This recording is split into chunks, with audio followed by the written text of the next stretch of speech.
C'est d'Amérique que vient le pas décisif, une révolution dans la conception et dans l'exécution.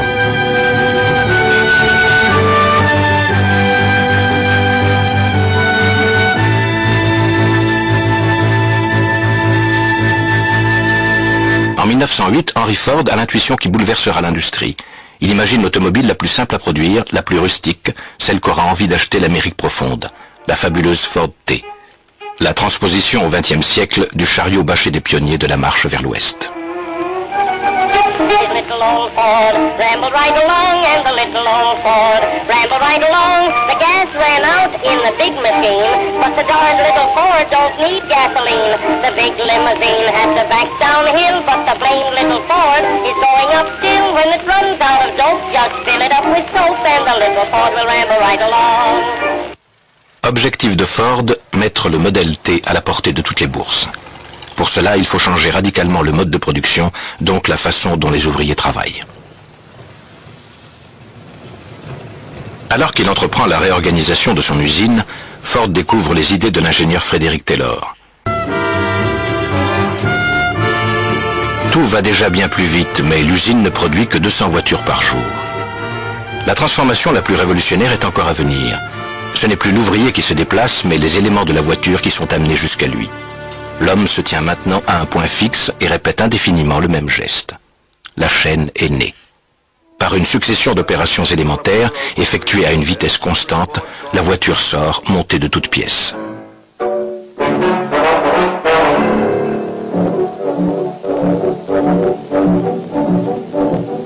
And at that very moment, as the workmen began to fasten the parts onto the slowly moving car, the assembly line was born.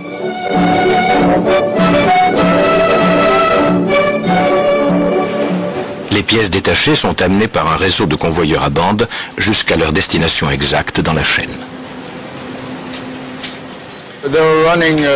Les chaînes s'étendaient sur toute la longueur du bâtiment. Elles transportaient les pièces. Au lieu de les porter à la main, les transporteurs motorisés les apportaient sur la chaîne. C'était merveilleux de voir ça en mouvement. Ce n'était pas un seul cerveau, mais de nombreux cerveaux qui travaillaient ensemble. Les ouvriers ne sont plus que les rouages d'une gigantesque machine. Le système s'impose à eux autant pour les cadences que pour les rémunérations. Ils doivent s'adapter au rythme constant de la chaîne. Toute l'usine travaille désormais à la même vitesse. Impossible de ralentir et à plus forte raison de s'arrêter. Arthur Herbeau fait partie des 4000 employés de Renault. Je suis rentré sur Renault. Tout de suite, on m'a mis sur la chaîne. On enfilait les bleus et la chef d'équipe qui est venue m'a dit « Qu'est-ce que tu sais faire? Qu'est-ce que tu as fait? Hein, ça et ça. Bon, bah, tiens, à la boîte à outils, on va te faire voir, c'est comme ça que ça se monte. » Il fallait suivre et il fallait faire vite. Parce que si on ne remplissait pas notre tâche comme le programme avait été fait, on ne nous gardait pas, hein. On était débauchés, quoi. Ou ils nous cherchaient un autre poste, ailleurs. Le travail à la chaîne, c'est pas du travail intéressant, c'est pas un travail qui motive le gars, hein. On peut pas le motiver si toujours faire la même chose. Il devient une mécanique. Obligé de suivre la mécanique d'abord. C'est le rendement. Beaucoup ne tiennent pas la cadence. Un ouvrier sur deux reste moins d'1 an dans ces entreprises. Les constructeurs ne s'en soucient guère, notamment Ford, car les remplaçants ne manquent pas, attirés par des salaires sensiblement plus élevés que dans les autres branches. Le temps de fabrication par voiture est tombé à 1h30. Ford affiche des bénéfices records. Il peut donc se permettre d'augmenter les salaires. Lorsqu'il annonce qu'il double la rémunération, la portant au niveau inouï de 5 $ par jour, l'usine est assiégée par les candidats. Red Cole avait à peine 18 ans lors de ses débuts chez Ford. Ce qui m'a surtout marqué avec M. Ford, c'est qu'il a été le premier à payer 5 $ par jour. Pour moi, M. Ford était comme un dieu. Comme un dieu parce qu'il contrôlait des milliers et des milliers de personnes. Il organisait les gens les chaînes, les allées et venues, et les équipes, 3 équipes, 8 heures par équipe, matinée, après-midi et soirée. Et pour moi, c'était de l'horlogerie. J'étais très fier d'en faire partie. J'adorais ça. En 1920, Détroit est en plein essor. Sa population a quadruplé en une génération. Les autres constructeurs automobiles reprennent la méthode Ford. Production en série, coûts de production réduits, salaires élevés.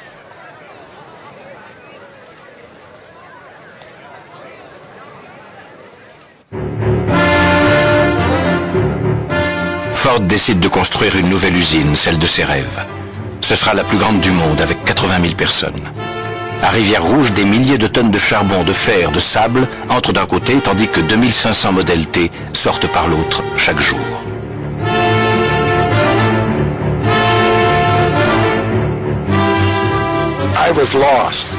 J'étais perdu, complètement perdu. C'était tellement grand, tellement bruyant. Où on devait mettre ses habits, où manger son repas, où mettre sa gamelle. On ne savait pas. Et on avait peur de se déplacer. On voyait des gars qui faisaient une chose, d'autres une autre chose, avec toutes ces machines. C'était incroyable de voir ça. Incroyable. Le secret du succès de Ford, c'est l'afflux ininterrompu de main-d'œuvre arrivant à Détroit. Les termes du contrat sont clairs, l'ouvrier travaille vite, il obéit aux ordres, il est bien payé. Plus de 70% des ouvriers sont des immigrants de fraîche date, italiens, grecs, polonais, allemands. Ford ouvre à leur intention des écoles de langue anglaise. Mais dans le même temps, il n'hésite pas à jouer habilement des rivalités qui opposent les uns aux autres, avec un seul objectif, maintenir la cadence. Il disait, négro, si tu veux pas produire, on a des types qui le feront à ta place. Puis, il allait voir les Blancs qui arrivaient du Sud. Si vous autres technos fournissez pas, on a des Rital, on a des négros qui feront l'affaire. Alors faites gaffe. Une milice privée est chargée de maintenir la discipline. Quiconque essaie d'implanter un syndicat est immédiatement licencié. Ford appointe des espions dans tous les ateliers pour repérer les agitateurs. Ford ne manque pas de faire valoir aux ouvriers les avantages matériels que leur situation leur procure. Le personnel est d'ailleurs vivement encouragé à épargner pour acquérir sa propre Ford T.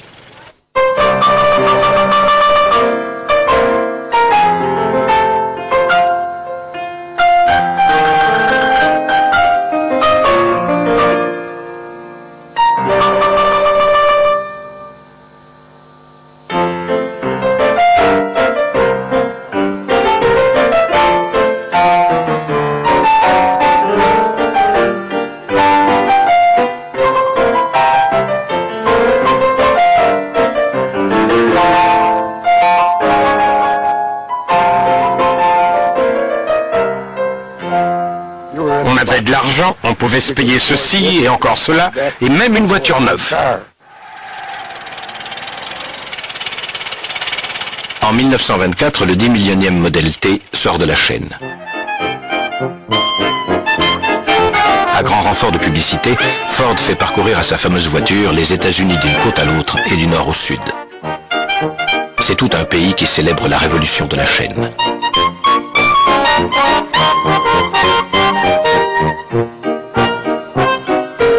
Le Français André Citroën est le premier en Europe à comprendre et adapter les procédés américains.